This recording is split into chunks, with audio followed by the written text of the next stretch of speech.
ইকরা যদি toxic wife হইতো আজকে এ আলভি জাহের আলভি হতে পারতো না। তিথিকে সেভ করছে। এখন তিথি কি আলভির পক্ষই আলভিকে সেভ করছে কি না এটা আপনারা বলেন। আপনাদের কাছে সে ইন্টারভিউ দিতে পারছে, বাট তাই সে আমার সাথে কথা বলতে পারছে না। তোমার ভালো বন্ধু তিথি আপু, তোমার এত ভালো বন্ধু, তুমি তোমার বন্ধুকে একটাবার সাজেশন দিতে পারলা না, চলো তুমি আমার সাথে।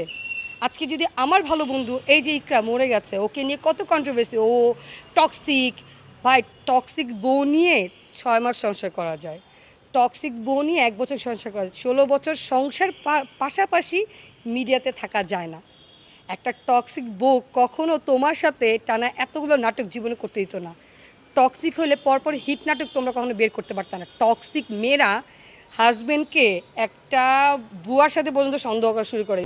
ইকরা যদি টক্সিক ওয়াইফ হইতো আজকে এ আলভি জাহের আলভি হতে পারতো না।